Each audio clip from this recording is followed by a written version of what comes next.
Hello बच्चों, let's read this question. The question says which of the following helps to prevent an atom from being collapsed. Option first, the electron repulsions. Option second, the electron attraction forces. Option third, movement of electrons in discrete energy levels. And option fourth, all of these. तो इस question के अंदर हमें पूछा गया है कि जो कौन सी चीज है जो जो एटम जो है उसको कोलैप्स होने से बचाती है. तो बात करते हैं हम लोग की कंसेप्ट की यदि बात की जाए इस क्वेश्चन के लिए की कंसेप्ट, तो की कंसेप्ट हमारे पास क्या होगा इस क्वेश्चन के लिए. की कंसेप्ट हो जाएगा हमारे पास एटम के बारे में. हम ये देख लेते हैं कि जो हमारे पास क्या इन्फो एटम के बारे में है. रदरफोर्ड मॉडल जो इंट्रोड्यूस किया गया था एटम के बारे में, उसके अंदर बताया गया था कि हमारे पास जो न्यूक्लियस होता है उसके अंदर most of the positive charge वो कैरी करता है, क्योंकि उसके अंदर प्रोटॉन एंड न्यूट्रॉन्स होते हैं. सो प्रोटॉन के ऊपर पॉजिटिव चार्ज होता है, न्यूट्रॉन हमारा चार्ज लेस होता है, तो most of the positive charge ये कैरी करता है. और इलेक्ट्रॉन्स जो होते हैं वो इसके न्यूक्लियस के चारों ओर क्या करते हैं, डिफरेंट ऑर्बिट्स के अंदर रिवॉल्व करते हैं. ये हमें बताया गया था किसके अंदर, रदरफोर्ड मॉडल के अंदर. लेकिन ये जो रदरफोर्ड मॉडल था ये एटम की जो स्टेबिलिटी है बेसिकली उसको एक्सप्लेन नहीं कर पाया. इसकी वजह से इसको क्या कर दिया गया था, रिजेक्ट कर दिया गया था. उसके बाद में बोहर ने जो मॉडल दिया था उसके अंदर बताया गया था कि ये इलेक्ट्रॉन जो है डिफरेंट ऑर्बिट्स के अंदर या डिफरेंट शेल्स के अंदर इस न्यूक्लियस के अराउंड मूव करते हैं. और इन जो डिफरेंट शेल्स जो हैं इनका एनर्जी लेवल हमारे पास क्या होता है, फिक्स होता है. इन डिफरेंट शेल्स का जो एनर्जी लेवल है वो हमारे पास क्या होगा, फिक्स होगा. और ये रेडिएट करते टाइम या रिवॉल्व करते टाइम कोई भी टाइप की एनर्जी को क्या करते हैं, डिस्क्रीट एनर्जी को रेडिएट नहीं करते. सो इनकी प्रत्येक जो ऑर्बिट है उसका एनर्जी लेवल क्या रहता है, फिक्स रहता है. ये हमें बोहर कंसेप्ट के अंदर बताया गया था. सो बेसिकली यदि मैं यहाँ पे बताना चाहूँ तो ये मेरे पास क्या है, सबसे पहले जो अंदर है ये मेरे पास क्या है, न्यूक्लियस है. और न्यूक्लियस क्या कैरी करता है, पॉजिटिव चार्ज कैरी करता है.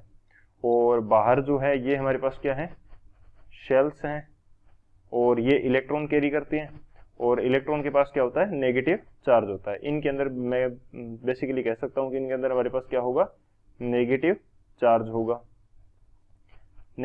होगा. अब हमारे पास दो कंडीशन हो सकती हैं कि पॉजिटिव और नेगेटिव के बीच में अट्रैक्शन होगा. तो अट्रैक्शन यदि होगा तो यदि इनके अट्रैक्शन को रोकने वाला कोई भी फोर्स नहीं है तो ये हमारे पास क्या होंगे कि एक दूसरे को अट्रैक्ट करेंगे. So most of the mass जो होता है वो किसके अंदर होता है, और वो भी हमारे पास न्यूक्लियस के अंदर होता है. ऑलमोस्ट ऑल मास किसके अंदर होगा, न्यूक्लियस के अंदर. तो न्यूक्लियस का मास ज्यादा है, इलेक्ट्रॉन का मास या शेल के अंदर जो इलेक्ट्रॉन्स है इनका मास कम है. तो ये इलेक्ट्रॉन्स क्या करेंगे, न्यूक्लियस के अंदर आ जाएंगे और एटम क्या हो जाएगा, कोलैप्स हो जाएगा. लेकिन ऐसा होता नहीं है. इसके पीछे की वजह क्या रहती है ये हम सॉल्यूशन पार्ट के अंदर देखते हैं. सॉल्यूशन की बात की जाए तो ये हमारे पास क्या होगा, यहां मैं मान लेता हूं कि ये मेरे पास है न्यूक्लियस और इसके अराउंड ये जो शेल है इसके अंदर इलेक्ट्रॉन्स क्या कर रहे हैं, रिवॉल्व कर रहे हैं. यहां मैं मान लेता हूं ये मेरे पास क्या है, इलेक्ट्रॉन है. न्यूक्लियस के ऊपर क्या है, पॉजिटिव चार्ज है, इलेक्ट्रॉन के ऊपर नेगेटिव चार्ज है. तो पॉजिटिव और नेगेटिव के बीच में क्या होगा, अट्रैक्शन होगा. तो यहाँ पे क्या हो जाएगा, अट्रैक्शन फोर्स काम करेगा. इसको मैं बोल देता हूँ, यहाँ पे कौन सा फोर्स काम कर रहा है, अट्रैक्शन फोर्स काम कर रहा है. और ये जो हमारे पास इलेक्ट्रॉन्स हैं बोहर मॉडल के अंदर में बताया गया था कि डिस्क्रीट एनर्जी लेवल के अंदर ये जो ऑर्बिट है इसका एनर्जी लेवल फिक्स है और इसके अंदर जो इलेक्ट्रॉन्स हैं वो क्या कर रहे हैं, सर्कुलर मोशन कर रहे हैं. यहाँ पे मैं यदि बताऊं तो इलेक्ट्रॉन क्या कर रहे हैं बोहर मॉडल के अकॉर्डिंग, सर्कुलर मोशन कर रहे हैं इस फिक्स एनर्जी लेवल के ऑर्बिट के अंदर. और सर्कुलर मोशन करने के लिए हमारे पास क्या रिक्वायर्ड है, एक सेंट्रीफ्यूगल फोर्स हमारे को रिक्वायर्ड होगा. सेंट्रीफ्यूगल जो फोर्स है वो हमारे को रिक्वायर्ड होगा. सो सेंट्रीफ्यूगल फोर्स क्या लगेगा, बाहर की तरफ. तो यहाँ पे हो जाएगा हमारे पास सेंट्रीफ्यूगल फोर्स. सेंट्रीफ्यूगल का मीनिंग होता है कि बाहर की तरफ लगेगा, सेंट्रीपिटल का मीनिंग होता है अंदर की तरफ लगेगा. सो अट्रैक्शन फोर्स अंदर की तरफ लग रहा है और सेंट्रीफ्यूगल फोर्स क्या होता है, बाहर की तरफ लगता है। और जब ये हमारे पास दोनों की वैल्यू क्या होती है, सेम होती है, दोनों की वैल्यू सेम होती है, तभी ये एक सर्कुलर मोशन कंप्लीट कर पाता है। यदि एक भी फोर्स की वैल्यू ज्यादा हुई तो वो इसको अपनी तरफ खींच लेगा, यदि अट्रैक्शन फोर्स की वैल्यू ज्यादा हुई तो ये इलेक्ट्रॉन को अंदर की तरफ खींच लेगा, और सेंट्रीफ्यूगल फोर्स की वैल्यू ज्यादा हुई तो इसके रेस्पेक्ट में जो हमारे पास इलेक्ट्रॉन है वो बाहर की तरफ चला जाएगा। So basically energy level fix है, इन दोनों की जो वैल्यू फिक्स है, तो इसकी वजह से ये क्या होता है, इलेक्ट्रॉन इसी ऑर्बिट के अंदर, इसी रेडियस का जो ऑर्बिट है इसके अंदर क्या करेगा, सर्कुलर मोशन करेगा।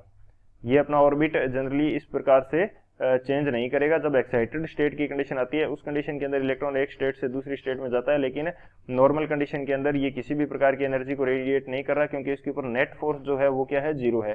नेट फोर्स जीरो होने की वजह से इसकी जो मूवमेंट है वो सर्कुलर पाथ के अंदर होती रहेगी। सो किसी भी टाइप की एनर्जी ये रेडिएट नहीं करेगा और न्यूक्लियस की तरफ नहीं जाएगा। सो हमारे पास बोहर मॉडल जो था उसने क्या बता दिया था कि इसका जो स्टेबिलिटी ऑफ न्यूक्लियस जो होती है वो इसकी सर्कुलर मोशन के कारण होगी। स्टेबिलिटी ऑफ न्यूक्लियस किसके कारण होती है, सॉरी स्टेबिलिटी ऑफ एटम किसके कारण होगी, स्टेबिलिटी ऑफ एटम किसके कारण होगी, due to circular motion, due to circular motion of electrons, circular motion of electrons in